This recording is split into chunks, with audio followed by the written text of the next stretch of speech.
हास्तनि मन्त्रियक्र professor doctor Manik Shah दिल्लीनि किफली फायै लगिन बदलनि कक्चा पादव मानजगिखा बीजेपी हास्ते हाबानक सांग्रं सल असल हास्तनि मन्त्रियक्र प्रोफेसर डॉक्टर मानिक शाहनि लगियो तंगु बीजेपी हास्ते काजको राज्यसभानि एमपी राजीव भट्टाचार्य एमएलए भगवान चंद्र दास कचाम एमपी रेवती त्रिपुरा मंत्री रतनलाल नाथ कचाम प्रतिमंत्री प्रतिमा भूमिक तेइतंगु जुदा जुदा बीजेपी नि लिडार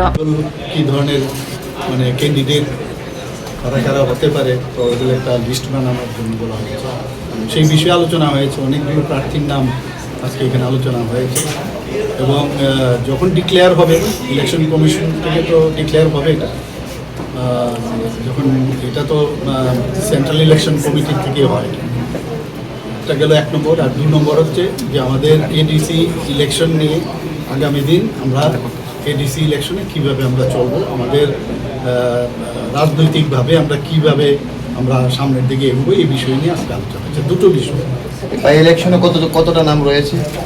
না এখন অব্দি তো অনেকগুলো নাম তো অনেকেই মানে এসছে এগুলো আমাদের তো যা সিস্টেম আছে তো তার মধ্যে আমরা লিস্ট আমরা দিল্লিতে পাঠাবো আমাদের পদ্ধতি আছে সেই লিস্ট অনুসারে সেখান থেকে ডিসিশন হয়ে তখন ডিক্লেয়ার হবে এডিসি থেকে বিজেপি একই লড়ছে না মথার সাথে কোনো দূর না এডিসির মধ্যে তো আমরা তো এখনো মথা বা আইপিএফটি কিন্তু আমাদের অ্যালায়েন্স পার্টনার কাজে এখানের মধ্যে বিভ্রান্তির কিছু বিষয় এখন অ্যালায়েন্স পার্টনারের সাথে আমরা একসাথে আমরা ইলেকশন লড়বো কি লড়বো না সেটা তো পরের বিষয় কিন্তু দে আর আওয়ার অ্যালায়েন্স পার্টনার আমরা তো আমি তো বারবার বলছি আমরা 28টাতে আমরা বলেছি কিন্তু 28টাতে আমরা ইলেকশন লড়বো পরে বাকি আমাদের কেন্দ্রীয় নেতৃত্ব যেভাবে ডিসিশন নেবে but they are all our alliance partner মুখ্যমন্ত্রী হওয়ার স্বপ্ন দেখছে এবং উনি সরাসরি বলছে সামনে মুখ্যমন্ত্রী স্বপ্ন দেখা তো খুব ভালো নিশ্চয়ই দেখা উচিত এবং স্বপ্ন না দেখলে তো কোনোদিন সফলও হওয়া যায় না তো ওটা তো ওনার কথা কেন আমি কি বক্তব্য রাখবো